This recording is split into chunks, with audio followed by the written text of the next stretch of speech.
இந்த நாளிலும் கூட கர்த்தருடைய வார்த்தைக்கு நேராக நாம் கடந்து செல்லலாம். லூக்கா எழுதின சுவிசேஷம் 9ஆம் அதிகாரம் 23ஆம் வசனம்.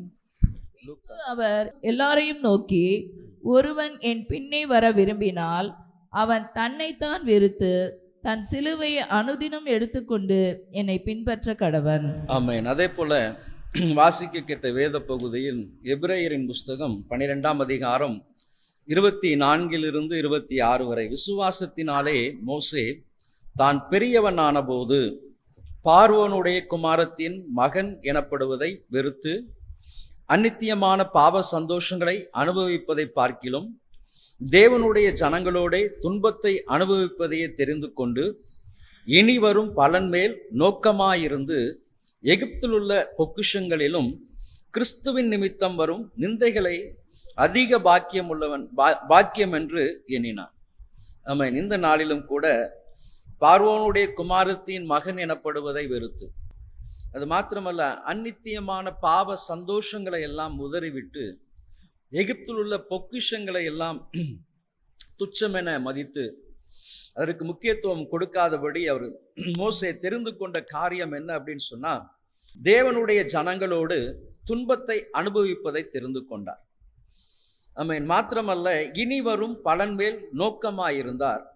கடைசியாக சொல்லப்பட்டிருக்கிறது, கிறிஸ்துவின் நிமித்தம் வரும் நிந்தையை அதிக பாக்கியம் என்று கருதினார். இப்போ இந்த மூன்று காரியத்தை அவர் உதறி தள்ளினார். 3 காரியத்தை அவர் ஏற்றுக்கொண்டார். ஒவ்வொருவருடைய வாழ்க்கையிலும் கூட ஆண்டவராகிய இயேசு கிறிஸ்து சொல்லும் பொழுது, லூக்கா எழுதின சுவிசேஷம் 9:23 வாசித்தபடி, அந்த அனுதினமும் பின்பு அவர் எல்லாரையும் நோக்கி, ஒருவன் என் பின்னே வர விரும்பினால் அவன் தன்னைத்தான் வெறுத்து தன் சிலுவையை அனுதினமும் எடுத்துக்கொண்டு என்னை பின்பற்ற கடவன். அப்ப அனுதினமும், ஏதோ ஒரு நாளில் அல்ல, அனுதினமும் ஒவ்வொரு நாளும் ஆண்டவராகிய இயேசு கிறிஸ்துவோடு கூட நடக்கக்கூடிய ஒரு அனுபவம். ஐயா, நான் ஒரு நாளில் நான் ஆண்டவரோடு கூட இருந்தேன் அப்படி இல்லை. ஒவ்வொரு நாளும் ஆண்டவருடைய பிரசன்னத்தை உணர்ந்து அவரோடு கூட நான் ஜீவித்து கொண்டு இருக்கிறேன் என்கிற அந்த உன்னதமான அனுபவத்துக்கு நேராக தான் கர்த்தர் உங்களையும் என்னையும் நடத்துகிறார். ரட்சிக்கப்பட்டு அநேக வருஷங்கள் இருக்கலாம், மாதங்கள் ஆகியிருக்கலாம். ஆனால் ரட்சிக்கப்பட்ட நாட்களில் இருந்து நான் கர்த்தரோடு கூட நடந்து கொண்டு இருக்கிறேனா? என் வாழ்க்கை எப்படிப்பட்ட வாழ்க்கையை நான் வாழ்ந்து கொண்டிருக்கிறேன்? கிறிஸ்துவுக்கு உகந்த ஒரு வாழ்க்கை நான் வாழ்ந்து கொண்டு இருக்கிறேனா? இதை தான் மையப்படுத்தி இந்த நாட்களின் கர்த்தர் நமக்கு வைத்திருக்கிறார். வருஷத்தில் நம்ம 3 நாட்கள் அமர்ந்து நம்மை சுத்திகரிக்கிறோம். அதே போல வாக்குத்தத்தங்களோடு கூட புதிய வருஷத்தை நுழைய பண்ணுகிறோம். தரிசனத்தோடு எதிர்பார்ப்போடு புதிய வருஷத்தில் நுழைகிறோம். மாத்திரமல்ல, இந்த சுத்திகரிப்பு மறுபடியுமாக சிலுவை பாடுகளை தியானிக்கிறோம். இதோடு அல்ல, ஒவ்வொரு நாளும் ஒருவன் என்னை பின்பற்ற விரும்பினால் அவன் எப்படி ஜீவிக்க வேண்டுமாம்? அனுதினமும் தன் சிலுவையை சுமந்து என்னை பின்பற்ற வர கடவன். அப்ப அனுதினமும் சுமக்கக்கூடிய ஒரு அனுபவம் நம்முடைய வாழ்க்கையில் காணப்படணும். ஆகவேதான் மோசேயை குறித்து வேத புஸ்தகத்தில் நாம் வாசிக்கிறோம், பார்வோனுடைய குமாரத்தின் மகன் எனப்படுவதை வெறுத்து அநித்தியமான பாவ சந்தோஷங்களை அவர் உதறினார். தேவனுடைய ஜனங்களோடு கூட அவர் துன்பத்தை அனுபவிப்பதை தெரிந்து கொண்டார். இனி வரும் பலன் மேல் நோக்கமாயிருந்தார். கிறிஸ்துவின் நிமித்தம் வருகிற நிந்தையை அதிக பாக்கியம் என்று கருதினார். அப்ப இந்த நாளிலும் கூட கிறிஸ்துவை பின்பற்றுகிற அந்த உன்னதமான ஒரு அனுபவம், சிலுவை ஒவ்வொருவருடைய வாழ்க்கையிலும் அவன் தன் சிலுவையை சுமந்து கொண்டு பின்பற்ற கடவன்.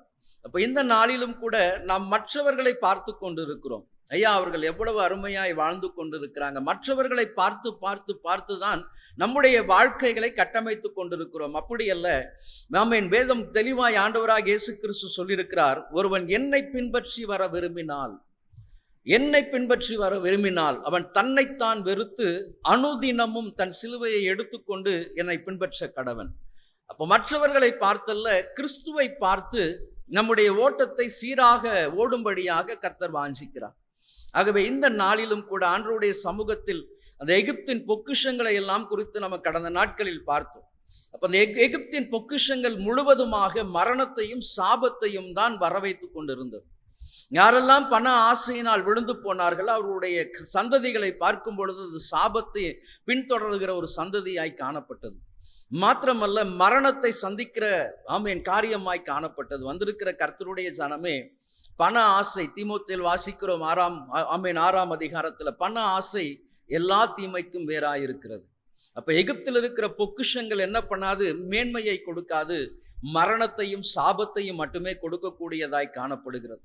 இப்ப பார்வோனுடைய குமாரத்தின் மகன் என்கிற அனுபவம் உல்லாசமான வாழ்க்கை, ஆடம்பரமான வாழ்க்கை, அதிகாரம் நிறைந்த ஒரு காரியமாய் காணப்பட்டாலும் அதிலும் பிரயோஜனம் இல்லாத ஒரு ஜீவியம்தான். அப்போ அந்நித்தியமான பாவ சந்தோஷங்களினால் என்ன பண்ண முடியாது? இந்த உலகத்தை நாம் திருப்திப்படுத்தலாம், ஆண்டவரை திருப்திப்படுத்த முடியாது. கரையில்லாத ஒரு பரிசுத்தமான ஒரு வாழ்க்கை. அப்போ மோசே நமக்கு அநேக காரியங்களை மோசேயின் மூலமாய் கர்த்தர் நமக்கு கற்றுக் கொடுக்கிறார். அப்ப மோசே தன்னுடைய வீட்டில் எங்கும் உண்மையுள்ளவனாய் இருந்தது போல, அப்போ உண்மையுள்ள ஒரு மனுஷனாய் மோசே காணப்பட்டார். இந்த நாளிலும் கூட சிலுவை சுமக்கும்படியாக ஐயா அனுதினமும் தன் சிலுவையை சுமந்து, அப்பா நான் வரணும், உம்மை பின்பற்றி வரணும் என்று சொல்லும் பொழுது, இன்னும் இந்த பாவத்தினால் உழன்று கொண்டு, சிற்றின்பங்களுக்குள்ளாய் உழன்று கொண்டு, கிறிஸ்துவை ஒவ்வொரு நாளும் அவருடைய இரத்தத்தை கால்களுக்கு கீழாய் போட்டு மிதிக்கிற அந்த அனுபவத்துக்குள்ளாய் வராதபடிக்கு நிதானமாய் ஆண்டவருடைய சமூகத்தில் அமர்ந்து, ஆண்டவரே என்னை ஒவ்வொரு நாளும் காத்து கொள்ளுங்க ராஜா, இந்த உலகம் எவனை விழுங்கலாம் என்று வகை தேடி சுற்றி திரிந்து கொண்டிருக்கிறான். ஆகவே இந்த உலகத்திற்குள்ளாய் இருந்து நான் பிரிந்து ஜீவிக்கும்படியாக அழைக்கப்பட்டிருக்கிற நான் ஒவ்வொரு நாளும் என்னை காத்து கொள்ளும்படியான ஒரு கிருபையை கொடுங்கன்னு சொல்லி நீங்க ஜெபித்து நீங்கள் கடந்து சொல்லும் பொழுது உண்மையாய் இந்த உலகத்தை நீங்க மேற்கொள்ள முடியும். உங்களுடைய காரியங்களை எல்லாம் கர்த்தர் ஜெயமுள்ள காரியமாய் மாற்றுவார்.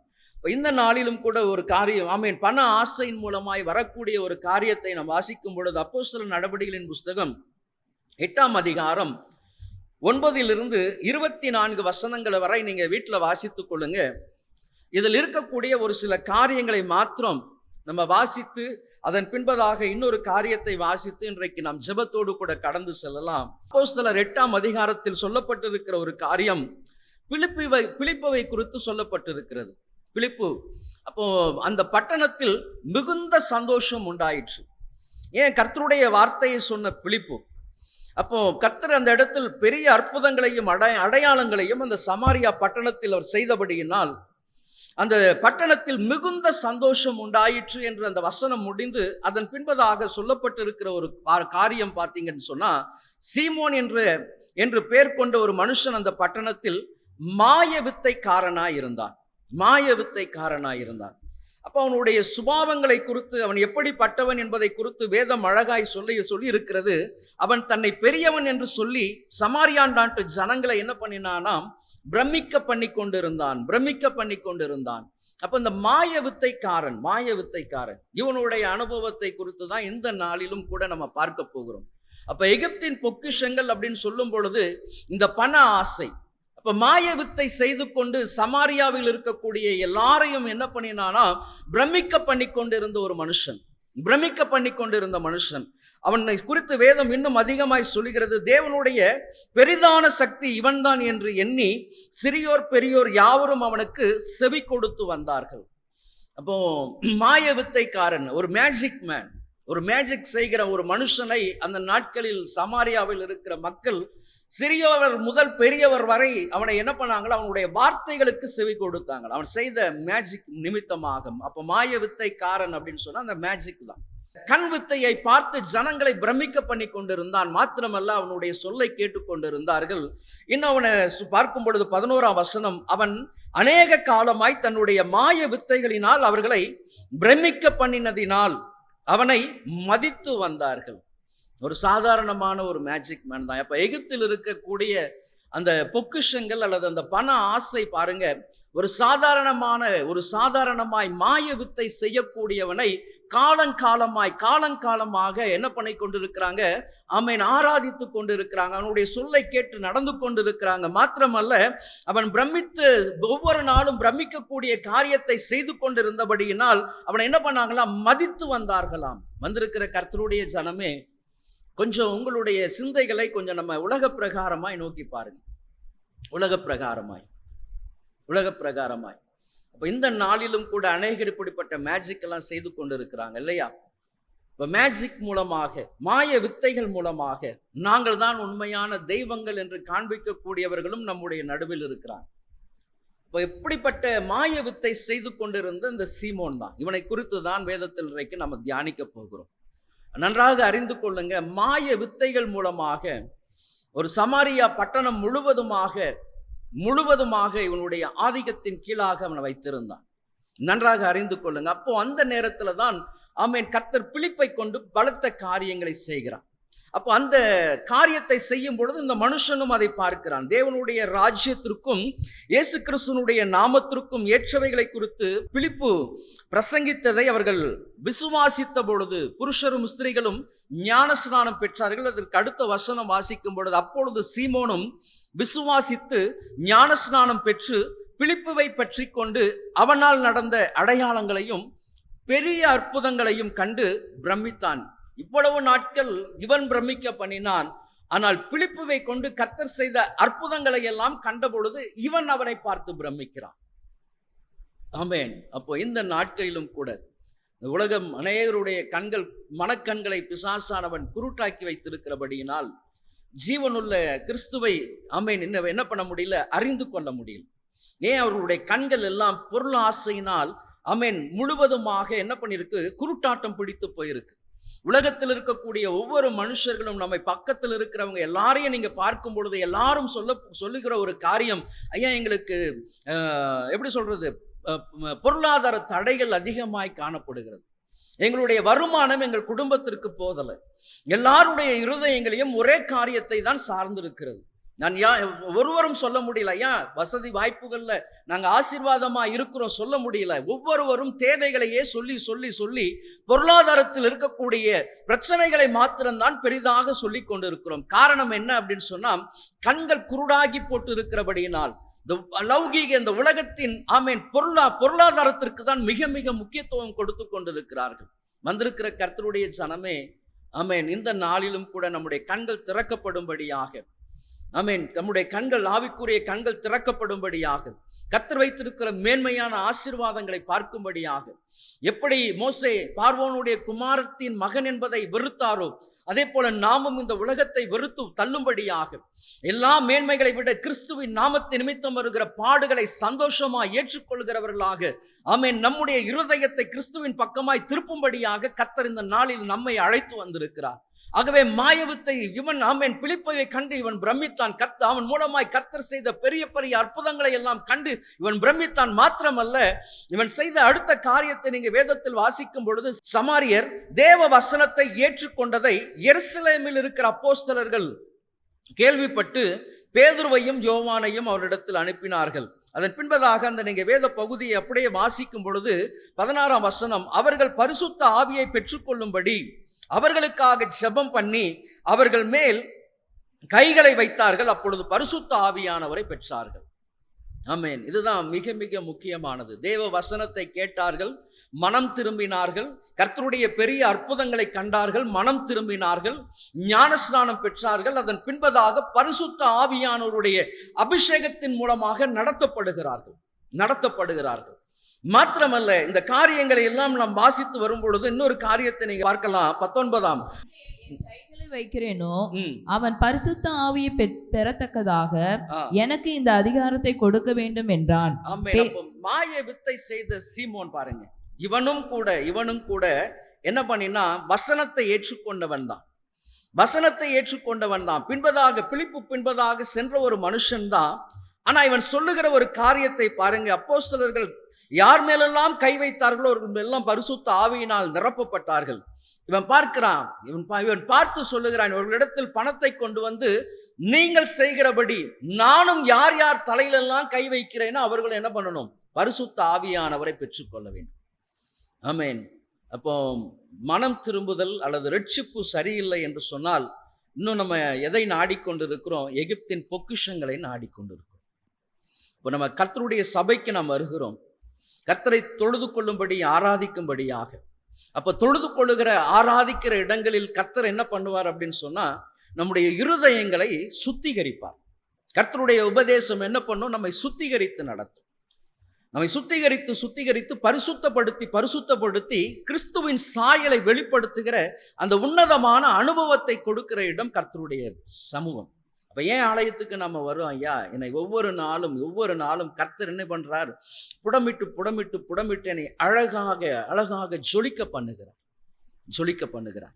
இந்த மாய வித்தைக்காரனுடைய காரியத்தை பார்க்கும் பொழுது, அவன் பிலிப்பை பின்பற்றினாலும் அவன் இருதயம் என்ன பண்ணல?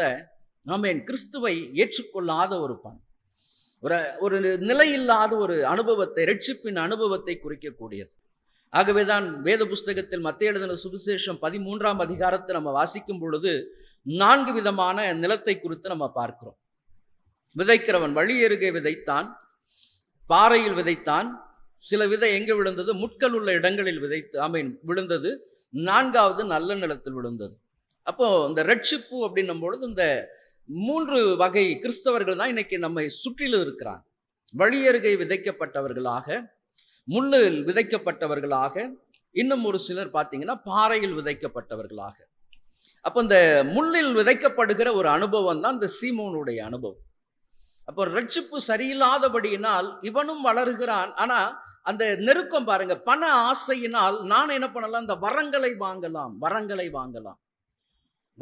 வாங்கலாம். அவனுடைய எண்ணம் எங்க போயிடுச்சு? உலகத்திற்குள்ளாக போச்சு. நானும் இவர்களைப் போல, ஏன்னா நான் சமாரியாவை என்ன பண்ணியிருக்கிறேன்? பிரமிக்க பண்ணி வைத்திருக்கிறேன். எல்லா ஜனங்களும் என்னுடைய வார்த்தைகளுக்கு என்ன பண்றாங்க? செவி கொடுக்கிறார்கள். சிறியவர் முதல் பெரியவர் வரை என்னை செவி கொடுக்கிறார்கள். ஆகவே நானும் என்ன பண்ணணும்? இவர்களைப் போல, இப்போ நான் என்னுடைய காரியத்தை நான் அப்படியே மாற்றுறேன். நானும் இவர்களைப் போல கரங்களை யார் மீதெல்லாம் வைக்கிறேனோ அவர்களும் பரிசுத்த ஆவியானவரை பெற்றுக்கொள்ள வேண்டும். ஆமென். அப்போ வந்திருக்கிற கர்த்தருடைய ஜனமே என்ன பண்ண முடியாது? வரத்தை பணத்தினால் நீங்க என்ன பண்ண முடியாது? வாங்க முடியாது. அப்போ இந்த ரட்சிப்பு சரியில்லை அப்படின்னு சொன்னா, எகிப்துடைய பொக்கிஷத்தின் மீது தான் ஐக்கியமும் எல்லா விதமான நோக்கமும் காணப்படுகிறது. ஆமென். அப்போ ரொம்ப ஜாக்கிரதையாக காணப்படணும். ஆகவேதான் பண ஆசை எல்லா தீமைக்கும் வேறாய் இருக்கிறது. வாசிங்க அந்த 1 தீமோத்தேயின் புஸ்தகம் 6ஆம் அதிகாரம் 8ஆம் வசனம் கொஞ்சம் வாசிங்க. உண்ணவும் உடுக்கவும் நமக்கு உண்டாயிருந்தால் அது போதும் என்றிருக்க கடவோம். ஐஸ்வர்யங்களாக விரும்புகிறவர்கள் சோதனையிலும் கண்ணியிலும் மனுஷரை கேட்டிலும் அழிவிலும் அமிழ்த்துகிற மதிகேடும் சேதமான பலவித இச்சைகளிலும் விழுகிறார்கள். பண ஆசை எல்லா தீமைக்கும் வேறாயிருக்கிறது. சிலர் அதை இச்சித்து விசுவாசத்தை விட்டு வழுவி அநேக வேதனைகளால் தங்களை உருவ குத்தி கொண்டிருக்கிறார்கள். ஆமென். அந்த வசனம் பாருங்க, பண ஆசை எல்லா தீமைக்கும் வேறாயிருக்கிறது. சிலர் அதை இச்சித்து ஆமென். இதுல தான் நிறைய பேர் விழுகிற ஒரு அனுபவம். சிலர் அதை இச்சித்து இந்த ஒரு அனுபவம் இருக்கு பார்த்தீங்களா? சிலர் அதை இச்சித்து இன்னைக்கு நம்முடைய கண்களுக்கு முன்பதாக நீங்க அப்படி கொஞ்சம் ஏறெடுத்து பார்க்கும் பொழுது இன்னைக்கு அநேகருடைய ஜீவியங்கள் இந்த பணத்தை மையமாக வைத்து தான் சுழன்று கொண்டே இருக்கு.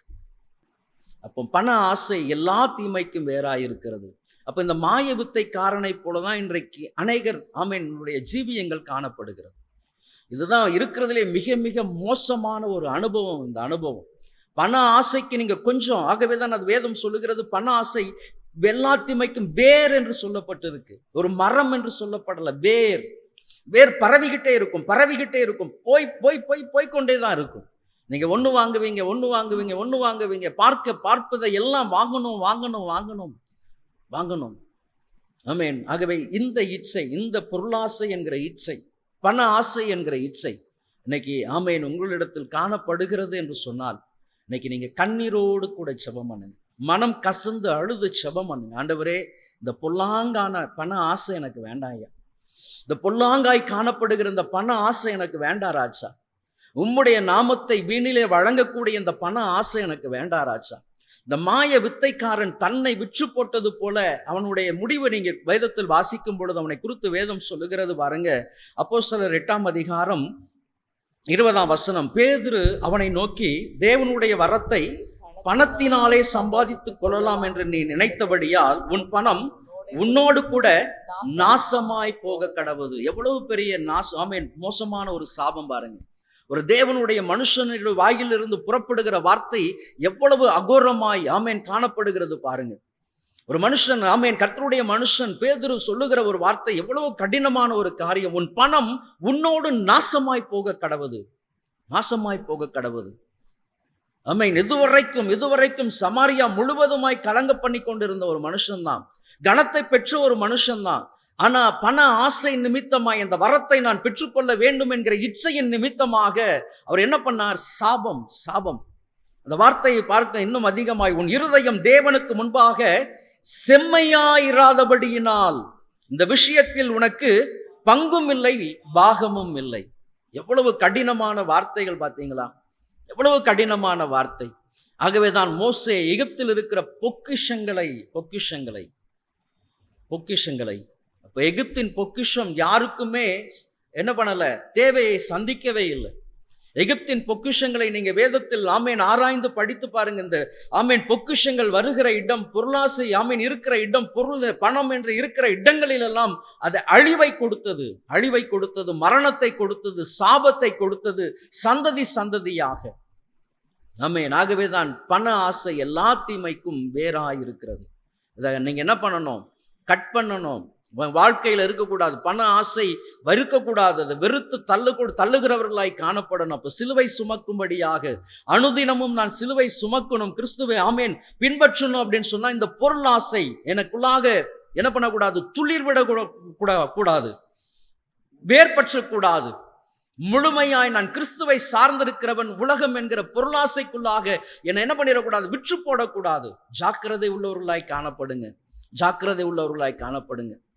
யூதாஸ் 30 வெள்ளிக்காசுக்காக கிறிஸ்துவோடு கூட இருந்து துணிகரமாய் காட்டி கொடுத்தான்.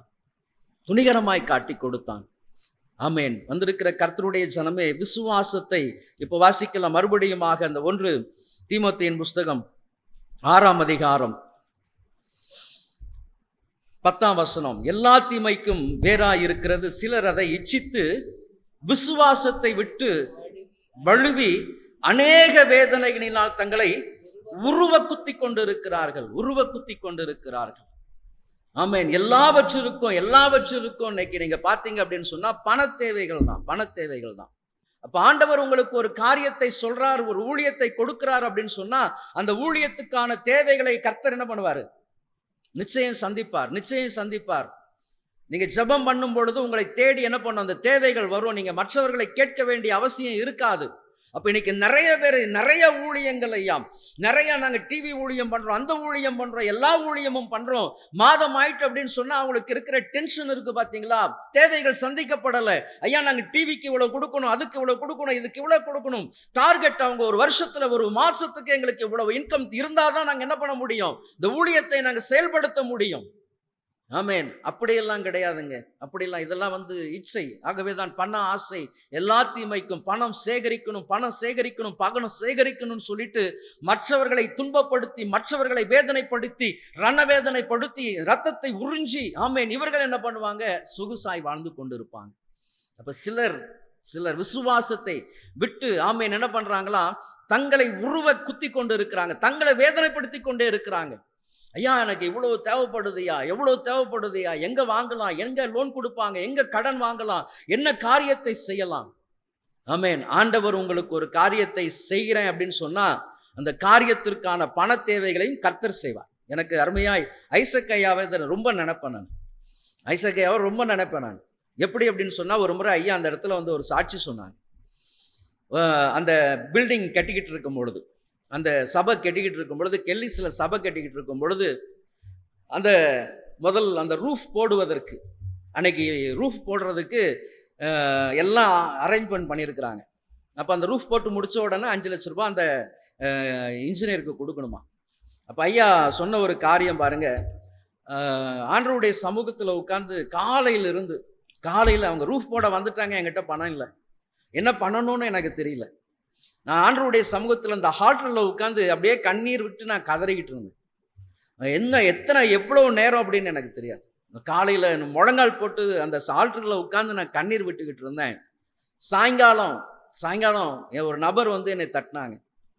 என்னை தட்டினவொடனே தான் திரும்பி பார்த்தேன். என்ன அப்படின்னு சொன்னோன்னே, இல்லை இன்னைக்கு ரூஃப் போடுறேன்னு சொன்னீங்களே, அதான் சும்மா பார்த்துட்டு போகலான்னு சொல்லி வந்தேன் அப்படின்னு சொன்னோடனே, அப்போது இதுக்கு என்ன எவ்வளவு என்ன ஏதுன்னெலாம் கேட்ட உடனே அவர் ஒரே ஒரு செக்கில் அவர் கேட்ட அந்த அமௌண்ட்டை ஃபுல் பண்ணி கொடுத்துட்டு இதை கொடுத்துருங்க அப்படின்னு சொல்லிட்டு போனார்.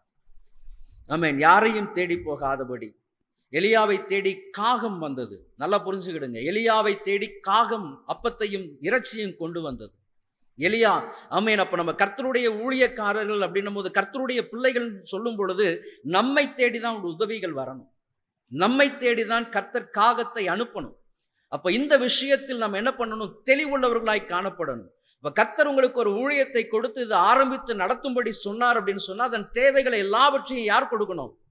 கர்த்தர் கொடுப்பார். கர்த்தர் தான் கொடுக்கணும். ஆமென். அப்ப அவரை நீங்கள் சார்ந்து ஜீவிக்கும் பொழுது, ஆமென், உண்மையாய் நீங்கள் இருக்கும் பொழுது கர்த்தர் அந்த தேவைகள் எல்லாவற்றையும் அருமையாய் சந்திப்பார். நீங்க எந்த இடத்திலும் கேட்க வேண்டாம். எல்லா தேவைகளையும் கர்த்தர் அருமையாய் கொண்டு வந்து நடத்துவார். இது கர்த்தருடைய ஊழியம். கர்த்தருடைய ஊழியம் கர்த்தருக்காக செய்கிற ஒரு ஸ்தலம். அப்போ அந்த பண ஆசை இல்லாதபடிக்கு, எந்த விதத்திலும் ஒரு பதட்டம் இல்லாதபடிக்கு தைரியமாய் நின்று பேசக்கூடிய அந்த வல்லமையையும் அதிகாரத்தையும் கர்த்தர் கொடுத்திருக்கிறார். ஏன்? அந்த பொருளாசை இல்லாதபடிக்கு. ஆமென். பொருளாசை இல்லாதபடிக்கு. இந்த பொருளாசை இல்லை அப்படின்னு சொன்னாலே உங்க லைஃப் எப்படி இருக்கும்னா, சந்தோஷமா இருக்கும், மனநிறைவா இருக்கும், எல்லாவற்றிலும் களிகூறுதல் இருக்கும். அப்போ அந்த எகிப்தருடைய பொக்கிஷம் நமக்கு என்ன கிடையாது? ஒரு மேன்மை கிடையவே கிடையாது. அப்போ இன்றைக்கு அதை தான் பலர் இச்சித்து அதன் பின்பதாக ஓடிக்கொண்டிருக்கிறாங்க. ஆனா கர்த்தருக்காக சிலுவை சுமக்கிற நாம், ஐயா, அனுதினமும் கர்த்தருக்காக சிலுவை சுமந்து ஆமென் நான் பின்பற்றுகிற எனக்கு எல்லாமே என் பின்னாக ஆமென் தேடி வந்து கொண்டே இருக்குது ஐயா. எல்லாம் எனக்கு பின்பதாக தேடி வந்து கொண்டிருக்கிறது. எவ்வளவு பாடுகள் வந்தாலும், பிரச்சனைகள் வந்தாலும், போராட்டங்கள் வந்தாலும், சஞ்சலங்கள் வந்தாலும் அவைகள் எல்லாம் எப்படி இருக்குன்னா சந்தோஷமா இருக்கிறது. ஆமென். மன ரம்மியமா இருக்கிறது. காரணம் என்ன? கிறிஸ்துவோடு கூட நடக்கிறபடியினால். கிறிஸ்துவோடு கூட நடக்கிறபடியினால் அவர் ஒருவேளை கூட சாப்பிடாம ஆமென் விடுவதே கிடையாது. ஒவ்வொரு நாளும் அப்பம் தண்ணீரை கர்த்தர் ஆசீர்வதிக்கிறார். போதும் என்கிற மனதை உடைய தேவ பக்தி மிகுந்த ஆதாயமாய் கர்த்தர் வைத்திருக்கிறார். போதும் என்கிற மனதை உடைய தேவ பக்தி. அப்ப இந்த அனுபவத்தை ஆமென் என்ன பண்ணணும்? பெற்றுக்கொள்ளணும். மாய வித்தைக்காரன் என்ன பண்ணா? சாபத்தை வாங்கினான். உன் பணம் முன்னோடு கூட நாசமாய் போக கடவுள், நாசமாய் போக கடவுள். கர்த்தருடைய சமூகத்தில் கர்த்தருக்காக ஆமென் எழும்புகிற கர்த்தருடைய பிள்ளைகள் ஞான இருதயத்தோடு கூட செயல்படுங்க. உங்க குடும்பத்தில் ஒரு தேவைகள் இருக்கு அப்படின்னு சொன்னா முழங்கால் போட்டு ஜெபம் பண்ணு. கர்த்தரை தேடுங்க. ஐயா, என்னை பின்பற்ற விரும்புகிறவன் அனுதினமும் தன் சிலுவையை எடுத்துக்கொண்டு என்னை பின்பற்ற கடவன் என்று சொன்னீரே ராஜா. அப்ப எனக்கு இந்த காரியத்திற்காக எனக்கு தேவைகள் இருக்குது ஐயா, உம்முடைய சமூகத்துல நான் இறக்கி வைக்கிறேன். அதோடு போதும், அதோடு போதும். மற்ற காரியத்தை கர்த்தர் பார்த்துக் கொள்வார். ஆமென். உங்களுக்கு என்ன தேவையோ அந்த காரியத்தை அழகாக கர்த்தர் செய்து முடிப்பார். வந்திருக்கிற கர்த்தருடைய ஜனமே, ஆமென். அப்போ இந்த அனுபவத்திற்குள்ளாய் நீங்க கடந்து போகும் பொழுது, இது ஊழியர்களுக்கு மட்டும் இல்லை, எல்லா விசுவாசிகளுக்கும் எல்லாருடைய வாழ்க்கையிலும் இதுதான் பாடம், இதுதான் அனுபவம், இதுதான் உங்களுக்கு கற்றுக் கொடுக்கக்கூடிய ஒரு அனுபவம். நீங்களும் முழங்கால்ல நில்லுங்க, நீங்களும் கண்ணீரோடு ஜெபம் பண்ணுங்க. ஆண்டவரே, என் காரியங்கள் இவ்வளவா இருக்கிறது ஐயா, இவ்வளவா இருக்கிறது, நாங்க என்ன பண்ண முடியும், என்ன பண்ண முடியும்? இன்னொரு நடந்த ஒரு சம்பவத்தை நான் சொல்றேன் பாருங்க. இதெல்லாம் உங்களை உணர்ச்சி வசப்படுத்துவதற்காக அல்ல. கர்த்தர் எப்படியெல்லாம் கிரகிக்க கூடாத அளவுக்கு அற்புதம் செய்வார், அதே போல கர்த்தர் உங்களுடைய வாழ்க்கையிலும் நீங்கள் கிரகிக்க கூடாத அளவுக்கு கர்த்தர் அற்புதம் செய்வார். ஒரு முறை ஒரு குறிப்பிட்ட ஊர்ல ஒரு குடும்பம், அவருடைய தகப்பனார் திடீரென்று மரித்து போனார். அவங்கள சுத்தி நிறைய கடன், என்ன பண்ணணும் அப்படின்னு தெரியல. இப்போ பிள்ளைகள் 2-3 பிள்ளைகள் இருக்கிறாங்க. அப்போ தகப்பனார் வைத்து போன கடனை எப்படி அடைக்க போகிறோம் அப்படின்னு சொல்லி அந்த பிள்ளைகளுக்கு சரியான வேலை இல்லாதபடினால் அவர்களுக்கும் வருமானம் கிடையாது. அப்போ கடன் கொடுத்தவர்கள் எல்லாம் நெருக்கிட்டாங்க. எங்களுக்கு கடன் கொடுக்காதபடிக்கு நீங்க எந்த ஒரு காரியத்தையும் செய்யக்கூடாது அப்படின்னு சொல்லிட்டு ரொம்ப நெருக்கி அவர்களை வீட்டை விட்டு வெளியே செல்லாதபடிக்கு அவர்கள் ரொம்ப கொடூரமாய் நடந்து கொண்டிருந்த அந்த நாட்கள். இந்த பிள்ளைகளுக்கு என்ன பண்ணணும் அப்படின்னு தெரியல. ஒரு குறிப்பிட்ட நாளை கெடுவாக விதித்தாங்க. இந்த நாளுக்குள்ள எனக்கு கடன் வரணும், இப்போ என்ன பண்ணணும், எது பண்ணணும், கேட்க இடத்தில் எல்லாம் உங்களுக்கு பணம் இல்லை அப்படின்னு சொல்லிட்டாங்க. இந்த பிள்ளைகள் ஒரே காரியத்தை மாத்திரம் செய்தார்கள். குறிப்பாக அந்த நாள் வந்த பொழுது, அதற்கு முந்தின நாள் ஆண்டவருடைய சமூகத்தில் உட்கார்ந்து அழுதார்கள். இரவு முழுவதுமாக, ஆண்டவரே, நாளைக்கு விடிந்தா எங்க வாழ்க்கை எப்படி இருக்கும் அப்படின்னு எங்களுக்கு தெரியாதையா. நான் என்னென்னலாம் என் முயற்சி, நான் என்னெல்லாம் பிரயாசப்பட்டு யார்கிட்டயே போய் கேட்டேன், யாரும் எங்களை நம்பி ஒரு 10 பைசா கூட கொடுக்கலையா.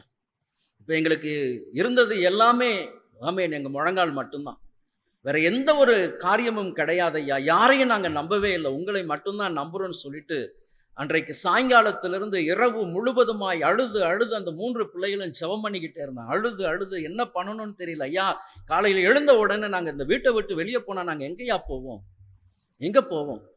நாளைய குறித்த ஒரு மிகப்பெரிய ஒரு கேள்வி ஐயா. நாங்கள் ஏமாற்றப்பட்டு இருக்கிறோம், வஞ்சிக்கப்பட்டு இருக்கிறோமே, எங்களுக்கு என்ன ஐயா, யாருமே இல்லையே அப்படின்னு சொல்லி அழும் பொழுது ஒரு குறிப்பிட்ட ஒரு காலையில் விடியற் காலை 6 மணிக்கு கதவு தட்டுற சத்தம் கேட்ட உடனே இவங்களுக்கெல்லாம் பயம்.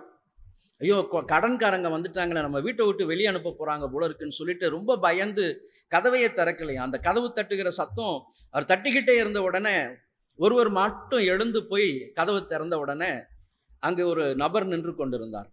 அப்போ அவர் யாருன்னு தெரியல அப்படின்னோடனே, தம்பி இந்த மாதிரி நான் உங்கள் அப்பாவுடைய நண்பர்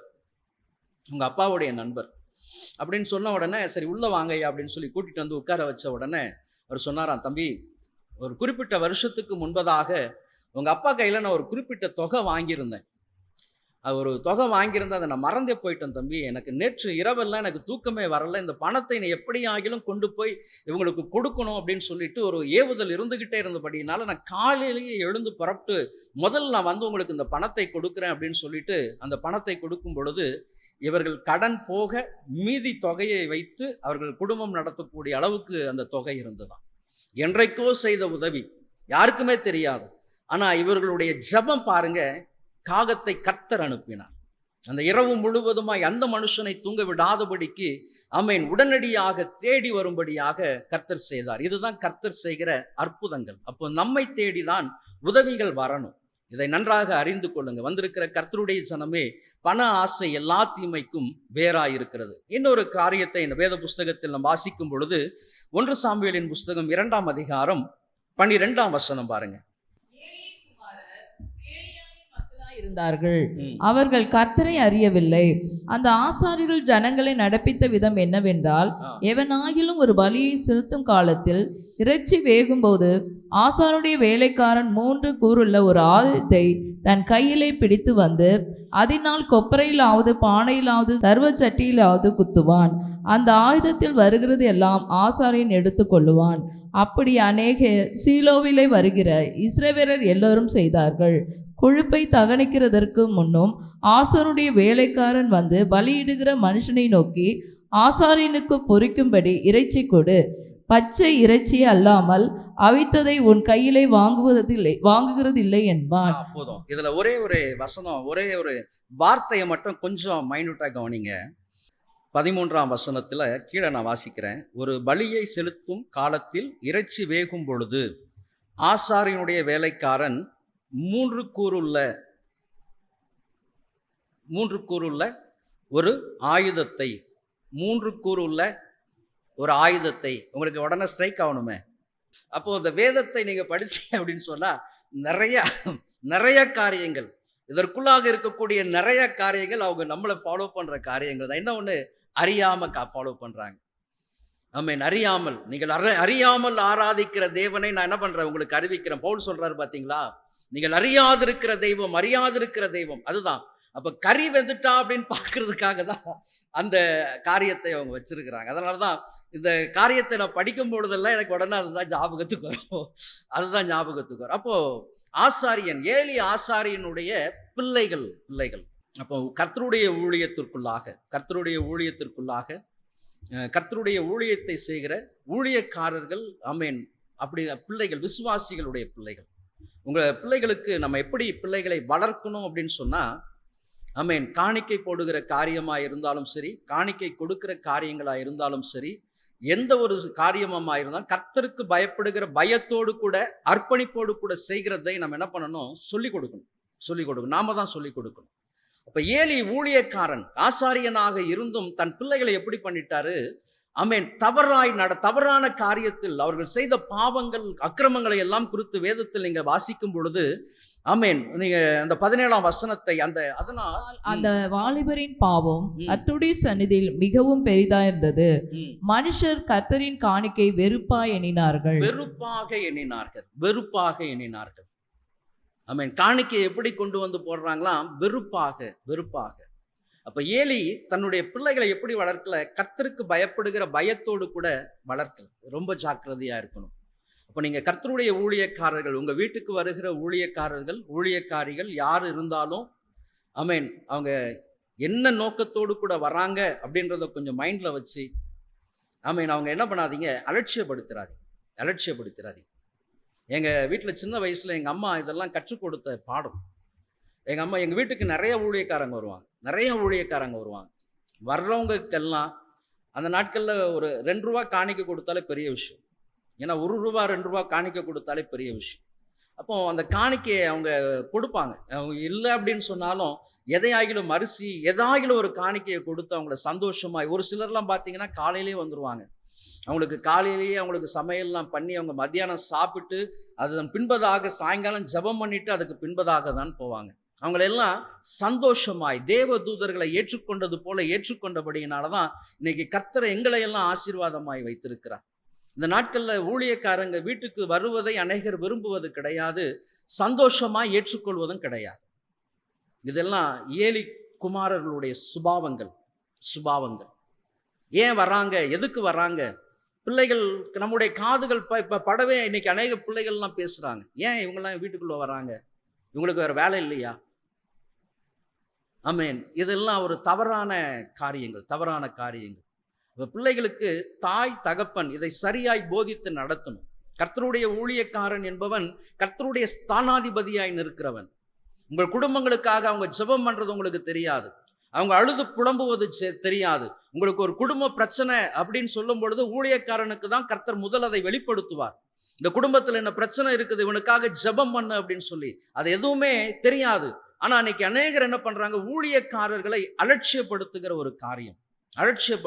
காரியம். அப்ப இந்த ஏலியின் புத்திரர் போல இன்னைக்கு அநேகர் காணிக்கை எப்படி கொடுக்கிறாங்க? வெறுப்பாய் கொடுக்கிறாங்க. கர்த்தருடைய ஊழியத்திற்கு என்று கொடுக்கல. நான் கொடுக்கிறதுனாலதான் அந்த ஊழியக்காரனுடைய குடும்பம் ஆசீர்வதிக்கப்படுது, இந்த குடும்பம் சாப்பிடுது அப்படின்ட்டு அந்த பலியெல்லாம் கர்த்தர் என்ன பண்ணுவார்? ஏற்றுக்கொள்ளவே மாட்டார். இப்ப ஏலியின் குமாரர் செய்வது போலதான் இன்றைக்கு அநேகர் துணிகரமாய் இந்த பாவத்தை செய்து கொண்டிருக்கிறாங்க. இதெல்லாம் கர்த்தருடைய பார்வையில் எப்படிப்பட்டதா? மிகவும் கொடுமையானது. ஆகவேதான் கர்த்தருடைய இதற்கு கீழே நீங்க வாசிக்கலாம். மனுஷனுக்கு 25ஆம் வசனம், மனுஷனுக்கு விரோதமாய் மனுஷன் பாவம் செய்தால் நியாயாதிபதிகள் அதை தீர்ப்பார்கள்.